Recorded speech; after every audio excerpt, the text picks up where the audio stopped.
Welcome everyone, I am युबाब और आज हम डिस्कस करेंगे the fundamentals of graphic designing को। ठीक है जी। यानी कि इस बात का क्या मतलब है? इस बात का ये मतलब है कि डायरेक्टली कोई सॉफ्टवेयर सीख के तो मैं डिज़ाइन अगर बनाना शुरू कर देने वाला हूँ, तो अगर मुझे उसके बेसिक्स नहीं पता तो इसका मतलब कि मैं फिर जो ऑब्वियसली डिज़ाइंस बनाऊँगा उनके अंदर होंगी बहुत सारी गलतियाँ। ठीक है। क्यों? क्योंकि मुझे बेसिक्स नहीं पता। मुझे बेसिक्स, वो बेसिक एलिमेंट्स का पता होना बहुत ज़्यादा ज़रूरी है कि कौन सी चीज़ें मिल के एक अच्छा सा डिज़ाइन बनाती हैं। ठीक है। तो आज हम डिस्कस करेंगे वो कौन से इंपॉर्टेंट एलिमेंट्स हैं जिनसे मिल के एक डिज़ाइन, एक अच्छा डिज़ाइन बनता है, या फिर एक डिज़ाइन अगर उनको सही तरह से इस्तेमाल ना किया जाए तो एक अच्छा डिज़ाइन भी बुरा लग सकता है। ठीक है जी। तो फर्स्ट जो एलिमेंट हमारे सामने आ जाता है जनाब अली, वो है एक लाइन। अब लाइन के अंदर अगर आप इसकी थोड़े से डिफाइन जो किया हुआ है, यहाँ पर लिखा है in art the line is the path a dot takes as it moves through space and it can have any thickness as long as it is longer than it is wide और it can be use differently depending upon the following चीज़ें। ठीक है जी। मतलब एक line जो है it self एक design का हिस्सा है। अगर आपने एक सादा सा वर्ड लिखा हुआ था और उसके नीचे एक लाइन लगा दी है तो वो एक अब डिज़ाइन कहलाएगा। अगर आपने उसके नीचे की बजाय उसके ऊपर लगा दी है तो ये भी एक डिज़ाइन लगेगा। इसी तरह से अगर आपने उसके सेंटर में लगा दी है उस वर्ड के, तो इसे भी आप डिज़ाइन का हिस्सा कह सकते हैं। और ये इस बात के रिगार्डलेस है कि वो अच्छा लगने वाला है या नहीं लगने वाला, हम उसको एक डिज़ाइन का नाम ऑब्वियसली देंगे। ठीक है जी। लाइंस बहुत सारी टाइप्स की हो सकती हैं। लाइंस में शामिल हो जाता है उसका कलर। लाइन में शामिल हो सकता है उसका वेट यानी कि थिकनेस। लाइन में शामिल हो सकता है उसका साइज़ कि वो कितनी लंबी है या वो कितनी छोटी है। इसके अलावा उसका शुमार किया जा सकता है स्टाइल। स्टाइल से मुराद क्या है कि हो सकता है कि जो आपका डिज़ाइन है वो है थोड़ा सा वेवी, या हो सकता है कि आपकी जो लाइन है वो है जिग जैग यानी कि उसके पॉइंटेड एजेस हैं। तो यहाँ पे अब लाइन का स्टाइल जो है वो भी फ़र्क हो गया। या हो सकता है कि लाइन को आपने डॉट्स की फॉर्म में लगाया है, तो ये एक स्टाइल कहलाएगा, लाइन का स्टाइल। आफ्टर ऑल है तो वो लाइन ही, बट आपने उसको डॉट्स की सूरत में अलाइन किया है। ठीक है। और इसी तरह से आप कर्व्स भी कर सकते हैं, यानी कि एक एक वेव वो होती है जिसके क्रस्ट और ट्रफ होते हैं, यानी कि एक अप पॉइंट होता है और एक डाउन पॉइंट होता है। ठीक है। और एक ये हो सकता है जिसका कोई अप पॉइंट तो नहीं है बट उसके सारे के सारे डाउन पॉइंट्स हैं और ये कर्व्स की सूरत में, तो ये भी एक लाइन का स्टाइल है। और लास्ट एंड फॉरमोस्ट जो चीज़ आ जाती है वो आ जाती है उस लाइन की फ्रीक्वेंसी। फ्रीक्वेंसी ऑब्वियसली स्टाइल के साथ ही कनेक्टेड है, यानी कि अगर वेव है तो यहाँ पे आप जो मेरी वेव को देख रहे हैं, ये जो वेव है ये एक बहुत ही छोटी सी वेव है तो इसकी फ्रीक्वेंसी कम है। ये जो डॉटेड वाली लाइन है इसकी फ्रीक्वेंसी बहुत ज़्यादा है, यानी कि ये ज़्यादा चीज़ें, एक मतलब ज़्यादा जो डॉट्स हैं वो एक टाइम के बाद, एक बारी के बाद दोबारा से शुरू होके एक एलोंगेटेड किस्म की लाइन बन चुकी है। ठीक है। तो इसी तरह से ये जो कर्व्स हैं, ये कर्व की फ्रीक्वेंसी हमारे ब्लू डॉट्स वाली लाइन की फ्रीक्वेंसी से थोड़ी सी कम है। और सबसे कम किसकी फ्रीक्वेंसी हमें यहाँ पे नज़र आ रही है? ये वेवी पैटर्न की। ठीक है जी। और आप इस तरह भी कर सकते हैं कि आपने पूरे पेज के ऊपर काफ़ी सारी लाइंस लगा दी हैं। हो सकता है कि वो डायगनल लाइंस हैं, हो सकता है कि वो इस साइड से शुरू होके इस तरह की डायगनल लाइंस आ रही हैं बहुत सारी। हो सकता है कि वो यहाँ से लेके यहाँ तक जिगजैग पैटर्न है जो कि पूरे के पूरे पेपर को या पूरे के पूरे आपके पेज को, पूरे की पूरी आपकी स्क्रीन को कवर कर रहा है। तो इस तरह से हमें समझ आती है कि लाइन इटसेल्फ एक बहुत ही ज़्यादा इम्पॉर्टेंट एलिमेंट है ग्राफिक डिज़ाइनिंग का। ऑलराइट। नेक्स्ट जो उसके बाद बहुत ही इम्पॉर्टेंट हमें एक एलिमेंट मिलता है वो है जी शेप। शेप क्या है sir? Shapes are use to add interest and substance to a piece of graphic work. There are two types of shapes. अब ऑब्वियसली शेप जो है ना, शेप आपके अंदर, आपके माइंड के अंदर एक ऑटोमेटिकली इंटरेस्ट पैदा करती है जब आप कोई डिज़ाइन बना रहे हैं। फॉर एग्ज़ाम्पल, आपने एक बॉल की फॉर्म में बॉल लिखा हुआ है, यानी कि एक सफ़ियर के अंदर जिसकी कोई एजिज नहीं है, पर उसी तरह से बी छोटा और बड़ा हो रहा है और उसी तरह से ए छोटा और बड़ा हो रहा है, फिर एल छोटे हो रहे हैं या बड़े हो रहे हैं, और पूरी की पूरी वो कुल मिला के इस तरह की शेप एक्वायर कर रही हैं जैसे कि है वो बॉल। तो ये जो है ये ऑटोमेटिकली मेरा इंटरेस्ट ग्रैब करेगा। ठीक है जी। फॉर नो रीज़न पर वो करेगा।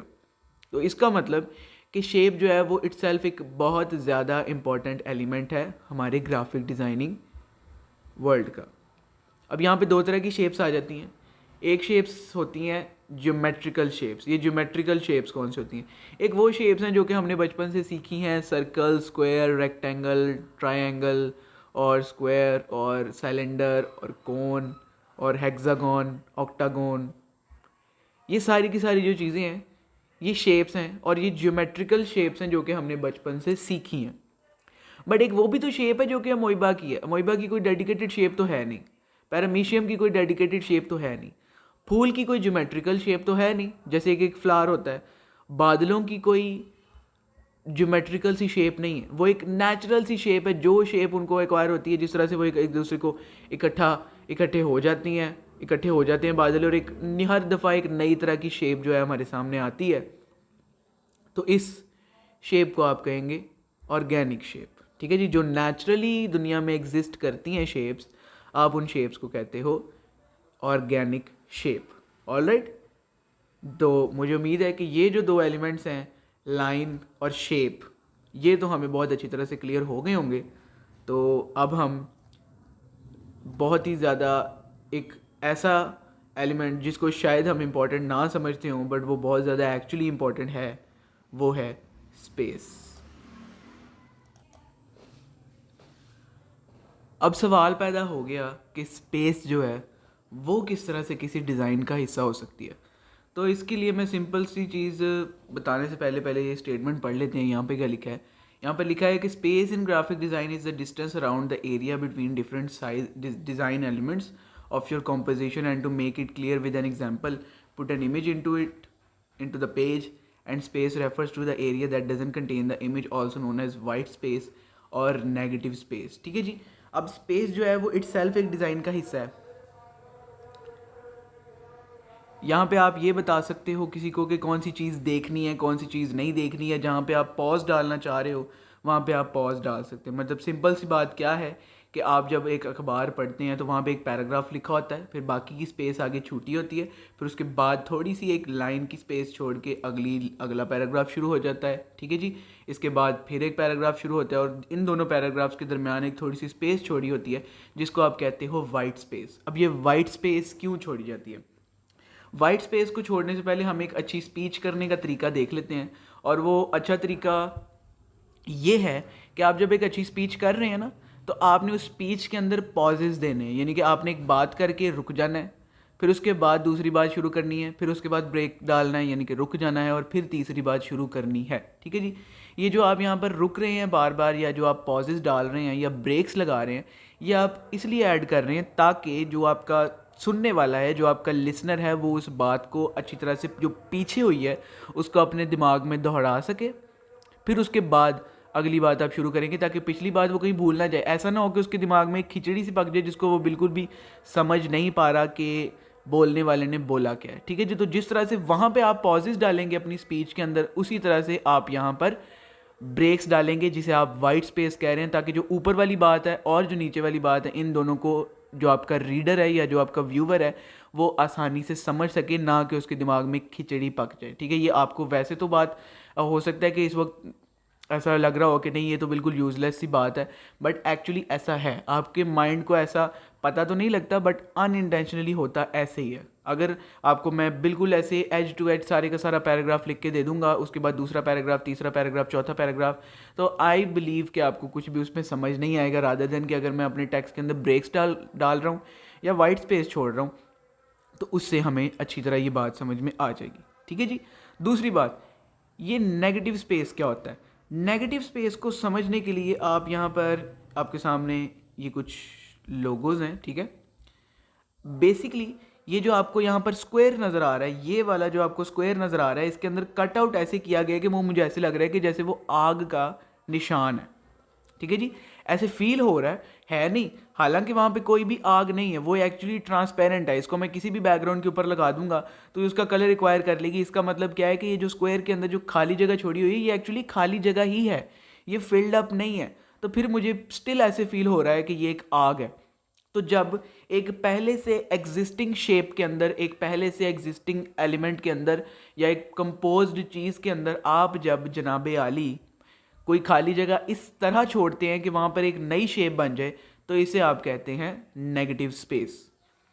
इसी तरह से आप यहाँ पर देखें तो इस वी के बाद, वी से पहले ये आपको जो निशान नज़र आ रहा है, ये जो ब्लू कलर की आपको एक लाइन नज़र आ रही है जो कि डायगनली कट है, ये आपको ये फील करवाएगी कि ये वी नहीं है, ये एक्चुअली डब्ल्यू है।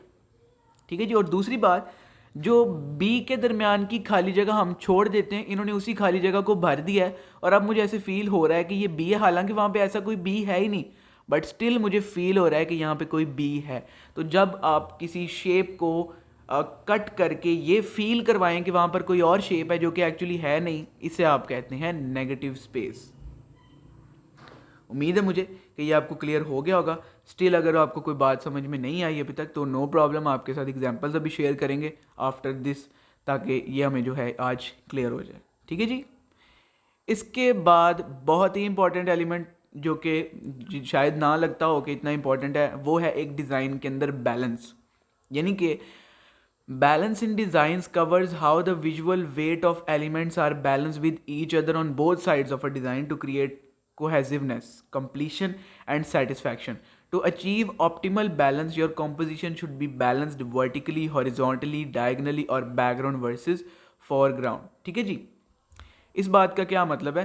इस बात का ये मतलब है कि आपके डिज़ाइन के अंदर बैलेंस, यानी कि बिल्कुल वेट का बैलेंस, जिस तरह से कहते हैं आप कभी सब्जी लेने जाएं तो वो एक तराजू के ऊपर एक जगह पे एक वेट लगा देते हैं, 1 किलो का एक, क्या कहते हैं जी, 1 किलो का एक वेट रख देते हैं और दूसरी तरफ उसके वज़न के बराबर के सब्ज़ी डाल देते हैं। ठीक है जी। जब वो बैलेंस ना ही कहीं से भी, ना लेफ्ट साइड से ऊपर होगा ना राइट साइड से ऊपर होगा, जब वो बैलेंस्ड हो जाएगा इसका मतलब है कि दोनों तरफ अब वज़न बराबर हो गया है। इसीलिए एक मेंटल सेटिस्फैक्शन के लिए और एक मेरे माइंड को ये फील करवाने के लिए कि नहीं जी ये जो डिज़ाइन है ये कंप्लीट है, मेरे बैलेंस होना डिज़ाइन में बहुत ज़्यादा ज़रूरी है। ठीक है। और बैलेंस यही नहीं है कि सिर्फ वर्टिकली होगा, बैलेंस किसी भी तरीके से हो सकता है। बैलेंस हो सकता है कि आपके राइट और लेफ्ट साइड के दरमियान बैलेंस होना चाहिए, हो सकता है कि आपके ऊपर और नीचे में बराबर बैलेंस होना चाहिए, हो सकता है कि आपके बॉटम लेफ्ट कॉर्नर से टॉप राइट कॉर्नर का जो बैलेंस है वो बराबर होना चाहिए, या फिर आपका अगर बैकग्राउंड या फोरग्राउंड है तो उसका भी बैलेंस जो है वो आपस में बराबर होना चाहिए। ठीक है जी।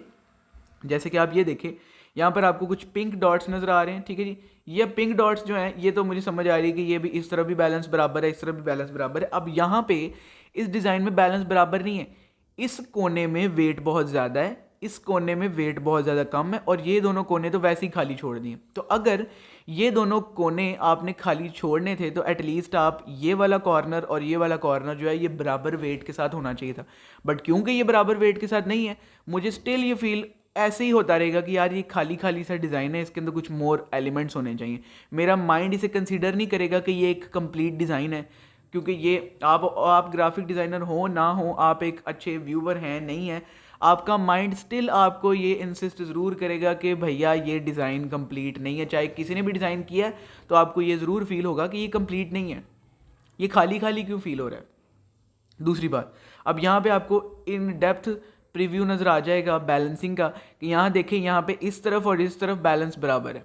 यहाँ पे ज़्यादा एलिमेंट्स लगाने थे तो 1 2 3 एलिमेंट्स हैं, तो इधर एक अगर ज़्यादा हैवी एलिमेंट है तो इधर 2 उसके बराबर के एलिमेंट्स हैं, यानी कि वज़न पूरा हो गया ना। ये 1 किलो का वेट लगा हुआ है और ये 2 सब्जियाँ रख के उसका वज़न 1 किलो किया हुआ है। ठीक है जी। इसी तरीके से ऊपर का वज़न और नीचे का वज़न जो है वो बराबर महसूस हो रहा है। यहाँ पे डिज़ाइन खाली खाली भी नहीं लग रहा और मुझे कंप्लीट भी नज़र आ रहा है, मतलब हालांकि ये सिर्फ रैंडमली उठाई गई जियोमेट्रिकल शेप्स हैं, बट डिज़ाइन स्टिल मुझे सेम फील हो रहा है। इसी तरीके से यहाँ देखें, यहाँ पे इस कॉर्नर का वज़न, इस कॉर्नर का वज़न, इस कॉर्नर का और इस कॉर्नर का वज़न जो है वो बराबर है, सेंटर में वेट ठीक है। और अगर टॉप राइट और टॉप बॉटम लेफ्ट और राइट अगर छोड़ भी दिया गया है तो इसका मतलब कि एटलीस्ट ये डिज़ाइन कंप्लीट तो फील हो रहा है ना, ये डिज़ाइन का हिस्सा महसूस हो रहा है। इसी तरीके से ये आपके सामने ऑप्शन है बैकग्राउंड और फोरग्राउंड की। यहाँ पे ये फोरग्राउंड है। ठीक है जी। यानी कि एक चीज़ जो पीछे होती है सब्जेक्ट के उसे कहते हैं बैकग्राउंड, और एक चीज़ जो सब्जेक्ट के आगे होती है उसे कहते हैं फोरग्राउंड। बट यहाँ पे क्योंकि डेडिकेटेड कोई सब्जेक्ट है नहीं, ये दोनों चीज़ें इट सेल्फ सब्जेक्ट है, तो एक को पीछे करना है और एक को आगे करना है। तो आगे का जो वज़न है, जैसे कि टाइटैनिक जो शिप है उसकी हमें एज नज़र आ रही है, तो इसका वज़न पीछे हमारे जो दोनों हीरो और हीरोइन है, कैरेक्टर्स हैं, उनके वज़न के साथ ये बिल्कुल बराबर लग रहा है। अब मुझे ये डिज़ाइन खाली खाली महसूस नहीं हो रहा, टेक्स्ट भी बिल्कुल ठीक जगह पे लिखा हुआ है, तो overall it's a fine design जिसके अंदर प्रॉपर बैलेंसिंग भी है। ठीक है जी। तो उम्मीद है मुझे कि हमारी कितनी चीज़ें अभी कंप्लीट हो गई हैं। हमें लाइन की समझ आ गई है, हमें शेप की समझ आ गई है डिटेल से, हमें स्पेस का पता लग गया है, हमें वाइट स्पेस और नेगेटिव स्पेस का फ़र्क पता लग गया है। इसके अलावा हमें बैलेंस का भी अब अच्छी तरह से पता लग गया। ठीक है जी। अब आ जाती है बारी जी मोस्ट इम्पॉर्टेंट एक जो एलिमेंट है डिज़ाइन का, वो है टाइपोग्राफी। टाइपोग्राफी क्या है सर? एक इटसेल्फ आर्ट है, एक इटसेल्फ आर्ट है जिसके अंदर कुछ भी वर्ड्स को डिफरेंट फॉन्ट्स के तरह से, डिफरेंट टाइप फेसेस के साथ, डिफरेंट साइजेस के साथ और डिफरेंट स्पेसिंग के साथ जो है इस तरह से अरेंज किया जाता है कि वो इटसेल्फ एक बहुत ही अच्छा डिज़ाइन लगने लग जाता है। फॉर एग्जांपल ये जो अर्बन यहाँ पे लिखा हुआ है, अर्बन टाइपोग्राफी, यहाँ पे बहुत सारे वर्ड लिखे हुए हैं। अर्बन ये डायगनली इस तरह से लिखा गया है, ये टोटली डिफरेंट फॉन्ट स्टाइल है। टाइपोग्राफी वर्ड जो लिखा हुआ है ये एक डिफरेंट फॉन्ट स्टाइल है। इधर भी एक सेंटेंस लिखा हुआ है, इधर एक कुछ पॉइंट्स लिखे हुए हैं। ये सारे के सारे मिल मिला के एक स्टिल एक डिज़ाइन बना रहे हैं। इसी तरीके से shoot for the stars you might must land at the moon, यहाँ पे shoot for the stars land और एट द मून और यू माइट जस्ट, ये सारे के सारे डिस्टिंक्टिव फॉन्ट्स हैं। मतलब सारे के सारे जो फॉन्ट स्टाइल्स हैं, सारे के सारे जो टाइप फेसेस हैं, वो सारे के सारे ही डिफरेंट है। कुछ आपको लगेगा कि वो हैंड कैलीग्राफ्ड है, ठीक है जी, कुछ आपको लगेगा कि वो अल्जेरिया है, कुछ आपको लगेगा कि मुख्तलिफ फॉन्ट स्टाइल है, किसी को बोल्ड किया हुआ है, किसी को थिन किया हुआ है, किसी को थिक किया हुआ है, और ये कुल मिला के कोई एलिमेंट है नहीं है, यहाँ पे रैंडमली वर्ड्स के साथ खेला गया है और ये बहुत ही अच्छा डिज़ाइन बन गया है जिसको आप इजीली प्रिंट करवा के तो अपने बेडरूम में लगा सकते हैं। इसी तरह से गुड वाइब्स ओनली, ये सिर्फ वर्ड लिखा हुआ है ट्रांसपेरेंट फॉर्म में और ये आपके सामने एक डिज़ाइन बन चुका है। इसका मतलब कि टाइपोग्राफी अगर अच्छी हो तो फिर तो शायद एक डिज़ाइन अच्छा है नहीं है, ऑटोमेटिकली आपकी आंखों को प्लीजिंग लगता है। बट टाइपोग्राफी भी उस टाइम तक आपको सूदिंग या प्लीजिंग नहीं लगेगी जब तक कि उसमें बैलेंस नहीं है। जैसे कि आप शूट फॉर द स्टार्स वाले इस पोस्टर को देखें तो यहाँ पे प्रॉपर बैलेंस चल रहा है, यहाँ पे ऊपर से लेके नीचे तक हर जगह पे वजन बराबर है, इसीलिए ये आपको प्लीजिंग लग रहा है। अगर अभी मैं इसको ख़राब कर दूं तो आपको बाकायदा फील होगा कि नहीं वाह भाई इसमें मज़ा नहीं आ रहा, इसमें तो कोई बैलेंस ही नहीं है, यानी कि अब तो टाइपोग्राफी भी फेल हो गई अगर बैलेंस नहीं आता तो, राइट। तो टाइपोग्राफी बहुत टाइप की होती है, टाइपोग्राफी में बहुत सारे फॉन्ट होते हैं, फॉन्ट्स में बहुत सारे टाइप फेसेस होते हैं, जैसे कि कैलीग्राफी टाइप होता है जिसमें हैंड रिटन होता है, ठीक है जी, कुछ प्लेलिस्ट स्क्रिप्ट्स होती हैं यानी कि जो हाथ से लिखा गया है, कुछ हैंड रिटन स्क्रिप्ट्स हैं, इसके अलावा सैंस सेरिफ है, इसके अलावा सेरिफ है। यहाँ पे आपको फील हो रहा होगा कि ये जो टाइपोग्राफी लफ्ज़ लिखा हुआ है इसकी हर जब एंड पॉइंट आता है, जब भी कोई एंड पॉइंट आता है तो वहाँ पे एक छोटी सी डैश लगा दी जाती है। जैसे कि आपको टी के इस पॉइंट पे एक डैश नज़र आ रहा है, टी के इस पॉइंट पे भी नज़र आ रहा है और टी के एंड पॉइंट पे इधर भी नज़र आ रहा है। हर अल्फ़ाबेट का जो एंड पॉइंट है वहाँ पे मुझे एक छोटा सा डैश नज़र आ रहा है, ठीक है जी। तो इस तरह के फॉन्ट्स को आप कहते हैं सेरिफ फॉन्ट्स, और ये इटालियन में इसे कहते हैं सेरिफ। और इसी तरह से अगर इटालियन में किसी को कहना हो ना कि सेरिफ फॉन्ट नहीं है ये, तो उसके लिए लग जाएगा सैंस सेरिफ, SANS आगे SERIF सेरिफ, ठीक है जी। सेरिफ और सैंस सेरिफ, सैंस सेरिफ का मतलब कि नो सेरिफ फॉन्ट्स, और इनके अंदर मज़ीद फिर बहुत सारे फॉन्ट्स हैं जो कि हम जब कम्प्लीटली एक लेक्चर रखेंगे टाइपोग्राफी के ऊपर तो तब इसे डिटेल से डिस्कस करेंगे, ठीक है जी। उसके बाद आ जाता है जी टेक्सचर, जो कि डिज़ाइनर की क्रिएटिविटी के ऊपर बहुत ज़्यादा डिपेंड कर रहा होता है। टेक्सचर क्या है जी? Texture refers to the surface quality in a work of art. Texture that is created to look like something it is not is called visual और implied texture. Texture may be used in a work of art to create visual interest और a focal point in a composition, ठीक है जी। अब texture जो है वो simple सा एक ऐसा रैंडम सा पैटर्न है जो कि डिज़ाइनर डिज़ाइन करता है। अब हम देखेंगे भी, हम LV का ज़रूर देखेंगे कि लुई विटॉन का जो टेक्सचर स्टाइल है वो कौन सा टेक्सचर स्टाइल है, मतलब उन्होंने कौन सा पैटर्न उठाया हुआ है जो कि उनके हर बैग के ऊपर, उनकी हर लेदर आइटम के ऊपर होता है, ठीक है जी। अब यहाँ पे आपके सामने बहुत सारे टेक्सचर्स नज़र आ रहे हैं आपको, यानी कि एक ही डिज़ाइन है जो कि 1 इंच क्यूब अगर आपने बना लिया है तो उसी को आप राइट टू लेफ्ट भी लेके जा रहे हैं, लेफ्ट टू राइट लेके जा रहे हैं, और उसी को टॉप टू बॉटम लेकर आ रहे हैं, ठीक है जी। यहाँ पे आपके सामने बहुत सारे कुछ पैटर्न्स हैं जिसको आप फैब्रिक के ऊपर भी प्रिंट करवा सकते हैं और जो कि दिखने में अच्छा लग रहा है, तो ये एक टेक्सचर है, ठीक है। और ये ज़्यादातर टेक्सचर जो है ये डिज़ाइन के तौर पे काम नहीं करता, ये टेक्सचर जो है ये आपकी बैकग्राउंड के तौर पे काम करेगा। यानी कि आप अगर कोई डिज़ाइन कर रहे हैं और आपको उसकी बैकग्राउंड पे कुछ अच्छा सा टेक्सचर चाहिए, कोई अच्छा सा बैकग्राउंड चाहिए, तो आप इस तरह से रैंडमली कोई सा भी डिज़ाइन जो कि एक कंटिन्यूस फॉर्म में होगा, कंटिन्यूस फॉर्म में फ्रॉम लेफ्ट टू राइट होगा और कंटिन्यूस फॉर्म में फ्रॉम टॉप टू बॉटम होगा, उसे आप कहेंगे टेक्सचर। वो आपके काम करेगा एक बैकग्राउंड के तौर पे। अब आप जो सी शेप लगाना चाह रहे हैं, जो भी स्पेस रखना चाह रहे हैं, जो टाइपोग्राफी लिखना चाह रहे हैं, वर्ड्स लिखना चाह रहे हैं, स्टेटमेंट्स लिखना चाह रहे हैं, या लेबल्स लगाना चाह रहे हैं, फोटोज चिपकाना चाह रहे हैं, वो अब आप इसके ऊपर लगाएंगे। ठीक है जी। तो टेक्सचर बेसिकली आपकी बैकग्राउंड का काम करता है। यानी कि आप इसे कहेंगे आपकी डिज़ाइन की बेस के तौर पे ये काम करेगा। इसके अलावा इसके अलावा जो है वो एक्सट्रीमली इंपॉर्टेंट जो हमारे पास एलिमेंट आ जाता है वो है जी colour. Colour plays a vital role in design in everyday life. It can draw your eye to an image. Sometimes it can trigger an emotional response. It can even communicate something important without using words at all. ठीक है जी। इस बात का क्या मतलब है sir? Colours play a vital role. Red colour मैं कहीं पे भी देखूं तो मेरे जहन में ऑटोमेटिकली फीलिंग आती है कि या तो यहाँ पे मुझे रुकना है या फिर यहाँ पे कोई प्रॉब्लम है या यहाँ पे कोई खतरा है। इसी तरह से जब रोड के ऊपर अब मैं इंटेंस स्पीड के साथ अगर जा रहा हूँ तो वहाँ पे मुझे एक साइन मिल रहा है, एक ट्रैफिक साइन मिल रहा है जिसके अंदर लिखा हुआ है कि 50 और उसके बाद उसके इर्द गिर्द रेड कलर का सर्कल किया हुआ है अगर, ठीक है जी, तो मुझे समझ आ जाएगी इस बात की कि इस वक्त जो 50 है वो बेरेबल स्पीड नहीं है, वो ठीक स्पीड नहीं है। इसी तरह से पी लिखा हुआ है, पी के इर्द गिर्द रेड कलर का ट्रायंगल है और उसके बाद बीच में एक रेड कलर की लाइन भी लगाई गई है, तो अब मुझे पता लग गया कि यहाँ पे मैंने ऐसे नहीं करना।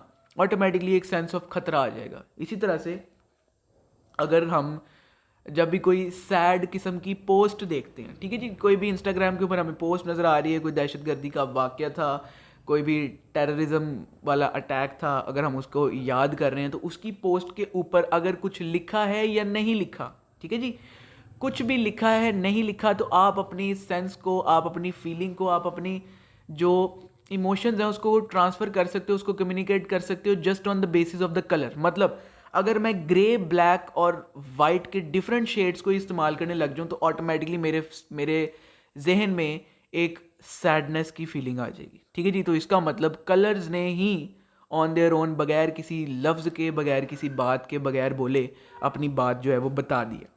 इसी तरह से अगर मुझे blue, yellow, green, pink, purple इस तरह के शेड्स अगर नज़र आ रहे हैं और इन्हीं के मज़ीद कुछ शेड्स नज़र आ रहे हैं तो मुझे एक स्प्रिंग सा फील होगा, यानी कि मुझे एक बहार सी फील होगी, मुझे प्लेजर फील होगा, मुझे खुशी फील होगी। मतलब ऑटोमेटिकली अगर मैं किसी बाग में चला जाऊँ, वहाँ पे मुख्तलिफ मुझे कलर्स नज़र आते हैं और मैं अनजाने में भी उन कलर्स को देख के ऐसे ही जस्ट खुश हो रहा हूँ, चाहे मैं स्माइल कर रहा हूँ, नहीं कर रहा, मैं एक्सप्रेस कर रहा हूँ अपनी फीलिंग को या नहीं कर रहा, तो स्टिल मुझे एक अच्छी सी फीलिंग आ रही है। तो वो क्यों आ रही है? क्योंकि वो इतने ब्राइट एंड अप कलर्स को देख के आ रही है मुझे फीलिंग। तो इसका मतलब कि कलर्स जो है वो बहुत ही ज़्यादा इमोशनल रोल प्ले करते हैं आपके अंदर, चाहे आप करना चाहें या ना करना चाहें, वेदर इट इज़ इंटेंशनल और अनइंटेंशनल। ठीक है जी। तो मुझे उम्मीद है कि ये बात भी जो है हमें डिटेल से क्लियर हो चुकी होगी। इसके अलावा सर एक चीज़ आ जाती है जो कि एक्सट्रीमली इंपॉर्टेंट है, जो कि डिज़ाइनर्स को मोस्ट ऑफ द टाइम्स नहीं पता होता, जबकि उन्हें पता होना चाहिए। वो है जी हायरार्की। हायरार्की क्या है? हायरार्की है जी दर्जा बंदी। Hierarchy is a visual design principle which designers use to show the importance of each page, screens, contents by manipulating these characteristics. Size, users notice larger elements more easily. Color, bright colors typically attract more attention than muted ones. ठीक है जी। अब यहाँ पे आप एक business card की example देख रहे हैं जहाँ पे जेन स्मिथ, उनकी वेबसाइट, उनका मोबाइल नंबर और उनका ईमेल एड्रेस लिखा हुआ है। तो मुझे ये समझ नहीं आ रही कि मैंने पहले देखना क्या है। ठीक है जी। मुझे ये समझ नहीं आ रहा कि मुझे पहले क्या देख लेना चाहिए, कौन सी यहाँ पे इंफॉर्मेशन जो है वो सबसे ज़्यादा इंपॉर्टेंट है। डिज़ाइनर मुझे ये बात नहीं बता सका, तो इसका मतलब कि he is a useless designer. वो देखने वाले को, वो व्यूवर को वो ये नहीं बता सका कि पहले आपने क्या देखना है, फिर उसके बाद आपने क्या देखना है, फिर उसके बाद क्या देखना है। तो माजरत के साथ he is not a good designer. याद रखिएगा कि जो देखने वाला है आपका, वो चाहे या ना चाहे, वो पहले उस चीज़ को देखेगा जो या तो ज़्यादा बड़ी है या फिर वो ज़्यादा बोल्ड है, यानी कि मोटी है, ठीक है। इसके अलावा वो उस चीज़ को ज़्यादा जल्दी देखेगा जो ज़्यादा ब्राइट है, रादर देन उस चीज़ को जो कि डल है, ठीक है। जैसे कि हमें आफ्टर में नज़र आ रहा है कि जेन स्मिथ इतना बड़ा बड़ा करके लिखा हुआ है और उसके बाद उसका डेजिग्नेशन होना चाहिए था, ठीक है जी। बिजनेस कार्ड जो है वो एक बहुत ही अच्छी एग्जाम्पल होती है कि नाम हमेशा थोड़ा सा बड़ा होना चाहिए बाकी एलिमेंट से, और वो थोड़ा सा बोल्ड होना चाहिए और वो थोड़ा सा ब्राइट कलर के साथ होना चाहिए, ठीक है जी। ये हो गया। अब मेरा ऑटोमेटिकली ध्यान जाएगा सबसे पहले नाम की तरफ, फिर उसके बाद जो डेजिग्नेशन है उस शख्स का, यानी कि जो वो काम करता है बंदा, तो वो नाम से थोड़ा सा छोटा होना चाहिए, थोड़ा सा लेस बोल्ड होना चाहिए, और कलर हो सकता है कि थोड़ा सा उससे डल हो, आपके नाम से थोड़ा सा डल हो, तो दैट विल बी फाइन। इससे मुझे समझ आ जाएगा कि मैंने पहले नाम देखना था और उसके बाद मैंने उसका डेजिग्नेशन देखना था। इसके बाद मैंने क्या देखना है, इसके बाद जो बहुत ही इंपॉर्टेंट किस्म की चीज़ आ जाती है, वो इंपॉर्टेंट चीज़ है जनाब आली उसका नंबर, उसका वेबसाइट और उसका ईमेल एड्रेस। तो ये चीज़ें नीचे होनी चाहिए। नीचे होने के बाद इनको उस थोड़ा सा क्या कहते हैं, सॉफ्ट होना चाहिए, ठीक है, थोड़ी सी और छोटी होनी चाहिए, यानी कि डेजिग्नेशन से भी थोड़ी सी छोटी होनी चाहिए। कलर जो है वो डल हो सकते हैं। अब क्यों? क्योंकि सबसे ज़्यादा इंपॉर्टेंट जो इन्फॉर्मेशन थी वो था उस शख्स का नाम और उसका डेजिग्नेशन, जो कि मुझे मिल गया है। अब आई एम फाइन। जब मुझे नंबर चाहिए होगा उस बंदे का कांटेक्ट करने के लिए, तो मैं डायरेक्टली नंबर ढूंढ लूँगा कि नंबर कहाँ पे है, ठीक है जी। हायरार्की के ये मजीद आपको कुछ एग्जांपल्स नज़र आ रहे हैं, जैसे कि डिज़ाइनर ने मुझे चाहा कि सबसे पहले मैं इस रेक्टेंगल को देखूं, फिर मैं इन स्क्वायर्स को देखूं और फिर मैं इन स्टेटमेंट्स को पढूं, तो मैंने वैसा कर लिया। अब यहाँ पे मैं सबसे पहले इसी हेडलाइन को ही पढ़ूंगा और फिर ऊपर वाली चीज़ को पढ़ूंगा, फिर नीचे वाली चीज़ को पढ़ूंगा। क्यों? क्योंकि ये एक नेचुरल सा फिनोमिना है, आप चाहें या ना चाहें, ये अनइंटेंशनली ऐसे ही होगा कि जो चीज़ ज़्यादा बोल्ड हुई है आपने उसको तो पहले पढ़ लिया, अब आप उसके ऊपर जाएंगे पढ़ने के लिए और फिर नीचे आएंगे पढ़ने के लिए। इसी तरह से आपको ये डायरेक्शन वाला एग्जाम्पल नज़र आ रहा है, ये हेडलाइन यहाँ पे लिखी हुई है, फिर आप इसे पढ़ोगे और फिर इसे पढ़ोगे, और उसके बाद अब आप क्या करने वाले हो, आप ये वर्ड तो पढ़ लोगे जो हेडलाइन लिखा हुआ है, फिर आप इस क्यूब को पढ़ोगे या देखोगे, फिर आप इन दो इमेजेस को देखोगे और फिर यहाँ पे आओगे, ठीक है जी। तो यहाँ पे आपके साथ डिज़ाइनर ने पूरी खेल खेली है कि आप पूरा पेज पढ़ लो। क्यों? क्योंकि हो सकता है आप इस स्टेटमेंट को छोड़ दो, हो सकता है आपने इस स्टेटमेंट को छोड़ दिया, हो सकता है आपने इस स्टेटमेंट को छोड़ दिया। तो उसने क्या किया, उसने सबसे इंपॉर्टेंट इन्फॉर्मेशन यहाँ लिखी, फिर यहाँ लिखी, फिर यहाँ भी लिख दी, ताकि आपका और मजीद इंटरेस्ट डेवलप हो जाए। फिर उसके बाद आप यहाँ चाहेंगे तो आप पढ़ लोगे। तो ये तो हो गया रिटन फॉर्म में, ये तो हो गया टेक्स्ट की फॉर्म में हायरार्की लिखना। एक इमेज के अंदर, एक डिज़ाइन के अंदर किस तरह से हायरार्की कायम की जा सकती है, ये बहुत ज़्यादा इंपॉर्टेंट है। अब आप अगर यहाँ पे बिफोर में देखें, तो बिफोर के अंदर मुझे बादल, मुझे ये पहाड़ और मुझे ये ट्री, सारी की सारी एट द सेम पेज पे नज़र आ रही, ठीक है। मुझे फील नहीं हो रहा कि कौन सी चीज़ आगे है, मुझे फील नहीं हो रहा कौन सी चीज़ पीछे है। मुझे लग रहा है कि सारी की सारी किसी बच्चे ने 2D इमेज ड्रॉ कर दी है, जिसको नहीं था पता कि दरख्त आगे है या पहाड़ पीछे या उससे पीछे बादल है, ठीक है जी। तो डिज़ाइन के अंदर हायरार्की कैसे कायम की जाती है? डिज़ाइन के अंदर हायरार्की कायम की जाती है एक ही कलर के डिफरेंट शेड्स के साथ, ठीक है जी। किस तरह से? एक ही कलर के डिफरेंट शेड्स के साथ खेल के, फ्रॉम डार्क टू लाइट या फ्रॉम डल टू ब्राइट। आप जब मूव ऑन करोगे, पीछे से आगे आते आते, पीछे से आप डल या डार्क कलर शुरू करोगे और आगे आते आते आप उसे ब्राइट करते जाओगे। तो इस तरह से आप डिज़ाइन के अंदर किसी को बताने के लिए, एक डेप्थ फील करवाने के लिए, एक इमेज को 3D लगवाने के लिए, एक इमेज को 3 डायमेंशनल लगवाने के लिए ये फील होना चाहिए आपको कि एक चीज़ आगे है, फिर उसके एक चीज़ पीछे है, फिर उसके पीछे और फिर उसके पीछे है। तो उसे ये बात फील होनी चाहिए, ठीक है जी। तो वो कैसे फील होगा? आप बैकग्राउंड को बाकी चीज़ों से डल करोगे, फिर उससे ऊपर वाली चीज़ को थोड़ा सा ब्राइटन अप, फिर ऊपर वाली चीज़ को ब्राइटन अप, फिर ऊपर वाली और फिर ऊपर वाली। तो आप डल टू ब्राइट या डार्क टू ब्राइट जब पीछे से आगे की तरफ मूव ऑन करेंगे, फ्रॉम बैकग्राउंड टू फोरग्राउंड, तो यहाँ पे आपके डिज़ाइन के अंदर एक डेप्थ आपको फील होगी, ठीक है जी। तो इस तरह से एक हायरार्की कायम की जा सकती है आपके डिज़ाइन के अंदर, ठीक है जी। फिर उसके बाद आ जाता है जी ब्रांडिंग। तो branding is what other people think about you, your company, your product और योर सर्विस, विजुअल आइडेंटिटी, ठीक है। तो एक जो विजुअल आइडेंटिटी है कि अगर आपके लेटर हेड के टॉप राइट कॉर्नर के ऊपर आपका लोगो ऊपर से 1 इंच छोड़ के और लेफ्ट साइड से भी 1 इंच छोड़ के लगाया जाता है, तो यही आपका ब्रांड है। इसकी आपने पोजीशन नहीं चेंज करनी, क्यों? क्योंकि अब ये ब्रांडिंग का हिस्सा हो चुका है। इसी तरीके से कलर चॉइसेस, कलर के हेक्स कोड चॉइसेस, वो सब चीज़ें जो है वो आपकी ब्रांडिंग में आती हैं। तो एक डिज़ाइनर को बहुत अच्छी तरह पता होना चाहिए कि एक कंपनी का लोगो किस तरह का होना चाहिए, ताकि उसका लोगो देख के फील हो जाए कि ये कंपनी क्या बनाती होगी। इसी के अलावा एक डिज़ाइनर को ये पता होना चाहिए कि ये कंपनी किस तरह का काम करती है, तो इसके कलर चॉइसेस कैसे होने चाहिए, इसके कलर कॉम्बिनेशंस कैसे होने चाहिए, इसका थीम कैसे होना चाहिए। ठीक है, तो कलर कॉम्बिनेशन वाली जैसे मैंने आपसे बात की थी, तो अगर आप भी चाहते हैं तो आपके साथ भी वो लिंक शेयर कर दिया जाएगा जिसके अंदर मोर देन 100 कलर कॉम्बिनेशंस, वो भी टू फिट योर थीम आपके साथ शेयर किया जाएगा। ठीक है जी, अगर आप चाह रहे हैं तो you can contact me on my WhatsApp number, और if you are already are student तो definitely you would have got it in the group. ठीक है जी, तो ये आप लोग कर सकते हैं।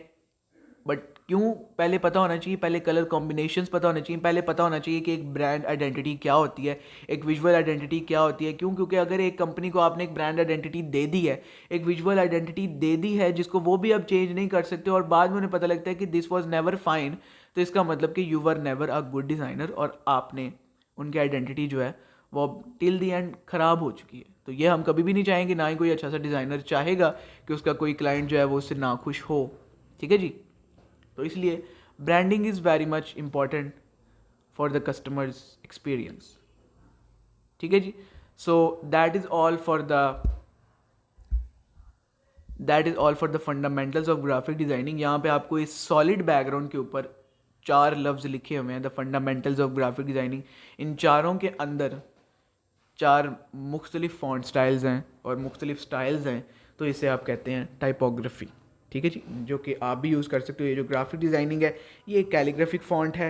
इसी तरीके से फंडामेंटल्स जो है वो एक बोल्ड है, द और ऑफ जो है वो सैंस सेरिफ फॉन्ट्स हैं, क्योंकि आपको यहाँ पे कोई डैशेस तो नज़र आ नहीं रही हैं, डॉट्स नज़र आ नहीं रहे, राइट जी। तो जो एग्जाम्पल्स हैं वो आपके साथ खुदा के फजल से शेयर किए जाएंगे वेरी सून। ठीक है, विद इन द ग्रुप और विद द नेक्स्ट वीडियो। तो स्टे ट्यून्ड, इजाज़त दें, खुदा हाफिज़।